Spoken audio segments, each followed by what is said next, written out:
Kasi usually ang nakakain rito sa Morong, mga gisadong pansit, bihon, kanton, miki, tapos lomi, Batangas. Ngayon, meron ng pansit batil patong. Ang dami ng pansitan sa Manila. Tapos ngayon, nasa Morong na. So, isa lang ibig sabihin na yan. Sinasakop na tayo ng mga... Yan, nandito na yung order namin, yung pansit batil patong. Tayo, hindi pwede tayong mag-video sa Morong nang wala itong kaibigan natin ito. Yo! CS De La Peña, ang hopyang makaduday ng Morong Rizal. Josh Kale ng Pinas, The Comedy Crew.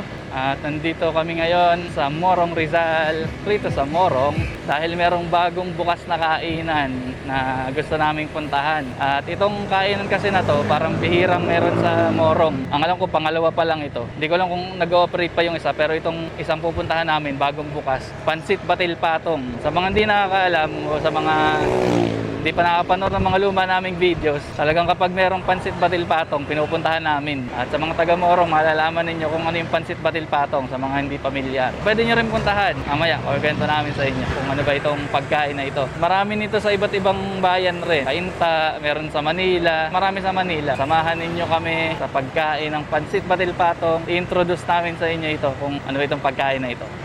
Medyo kapapasok pa lang namin ng Morong, medyo malayo-layo pa. Mamaya, tuturo ko sa inyo kung saan. Let's go! Ayun, sarado ang pansitan.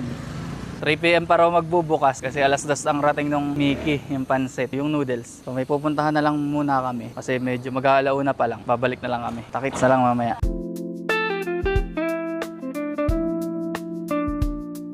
Yo, hindi naman naka-record kanina. CS De La Peña, ang hopya makaduday ng Morong Rizal. Josh Kale ng Pinas, The Comedy Crew. Sama ko si Ira. Dito na kami sa Lagundi. Galing kaming Tanay kanina kasi sarado nga ito kanina. Tapos bumalik na lang kami. Nandito kami sa Barangay Lagundi, Morong Rizal. Pagliko lang ito ng Pulcum, sa kantong-kanto mismo. Narito yung DNC Pansit Batil Patong. Habang hinintay namin yung order namin, play namin kung ano ba yung Pansit Batil Patong. Kasi usually ang nakakain rito sa Morong, mga gisadong pansit, bihon, kanton, miki, tapos lomi, Batangas. Ayun ang nakakain rito sa Morong. Ngayon, meron ng Pansit Batil Patong. Pangalawa ito sa Morong, alam ko. Pero ito yung napuntahan namin ngayon. Habang hinihintay namin yung aming order, umorder na kami. Ang Pansit Batil Patong, nag-originate siya sa Cagayan Valley yan sa Tuguegarao. Tapos ngayon nandito na. Sa mga nakakapanood ng mga rati naming video, kumakain kami ng Pansit Batil Patong kung saan-saan. Kasi meron sa Manila, tapos meron na rin Antipolo, Cainta, yan, QC, madala sa Sampaloc, Taguig. So mga kami, Pansit Batil Patong enthusiast.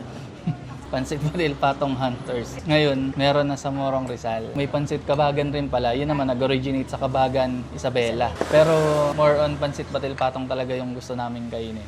Gusto kong kainin. Yun, diba nasabi ko, maraming pansitan all around the metro. From Cagayan Valley, ang dami ng pansitan sa Manila. Tapos ngayon, nasa Morong na. So, isa lang ibig sabihin na yan. Sinasakop na tayo ng mga Ilocano. Ibanag. Mga ibanag sa akin. Hindi, pero kasi masarap yung Pansit Batil Patong kaya okay rin na matikman ninyo. Merong 3 variant rito ng pansit. Regular, special, tsaka overload. Sa mga pansitan naman, 3 lang talaga yung variant na usually. Tapos nagkakaiba-iba lang sa toppings. Tapos yung Miki niya, yung pansit, inaangkat po sa Tuguegarao para masarap, tsaka legit. Tapos mamaya makikita natin yung pagkakaiba ng mga special, regular, tsaka overload. Sa mga taga Morong, punta kayo rito sa Lagundi, kain kayo ng pansit, tikman ninyo. Siyempre, iba pa rin yung mga lutong Morong, di ba? Yan ay talagang atin na yan. Pero masarap rin matikman yung ibang mga putahay na galing sa ibang lugar. Tayo natin yung yung isa-serve na Pansit Batil Patong. Yan, nandito na yung order namin, yung Pansit Batil Patong. At kung makikita nyo, kaya siya Pansit Batil Patong kasi yung batil, yung sabaw, yun yung binati na itlog. Tapos patong, yung itlog sa ibabaw. Baka magtataka kayo bakit dumayo pa ba't nirarayo namin yung mga pansitan. Although magkakaparehas lang ng mga ingredients. Yung pinaka-base niya, Miki, gulay, itlog syempre, tsaka yung pinaka-distinct na ng Pansit Batil Patong, Cara beef. May giniling na karne ng kalabaw. Although yung maraming gumagawa nito, iba't iba yung klase ng pagpe-prepare nila. So hindi yung makakain mo dito sa Morong, halimbawa, iba yung makakain mo sa Makati, sa Pasig, iba't ibang kasi may kanya-kanyang style sila ng pagluluto. Merong dog style.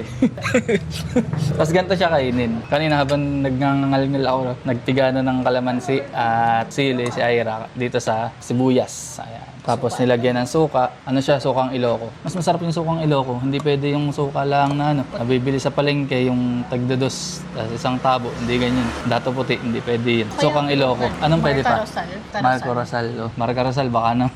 Pero yung lagi ginagamit Marca Rosal na suka, tapos toyo malabon, usually. Mas ganito siya kainin. Kuha ka nung sausawan, sibuyas, toyo, suka, kalamansi, sili kung gusto mo maanghang. Tapos lalagay mo rin sa pansit.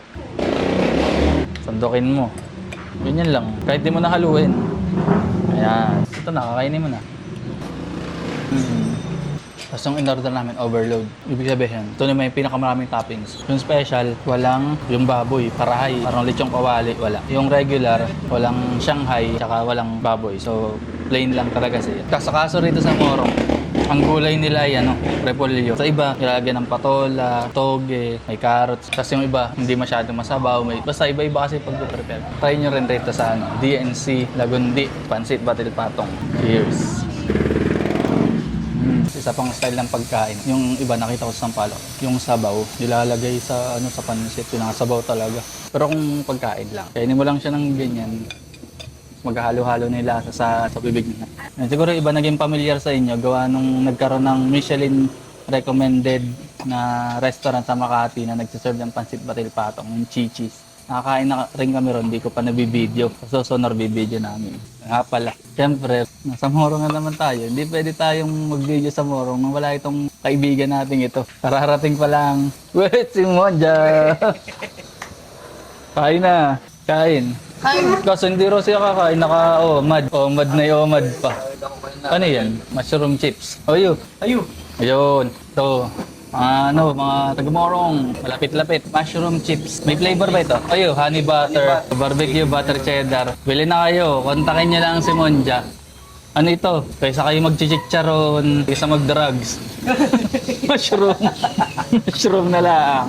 Mushroom chips, healthy pa. PM nyo si Monja. Monja pa order. Singit ko lang, habang nag-edit ako ng video, nilalantakan ko tong mushroom munchies ni Monja. Ubus na yung cheddar, butter cheddar. Ito, barbecue. Paubos na rin. Sarap, bumili na kayo. PM nyo si Monja.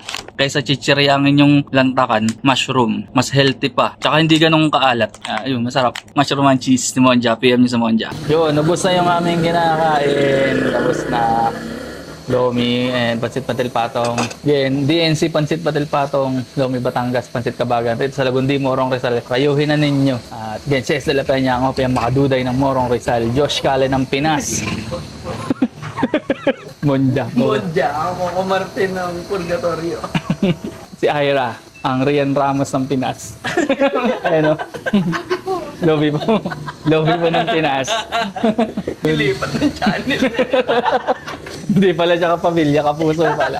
See you sa mga susunod na video. Shout out sa aking outfit na long sleeves. Peace out.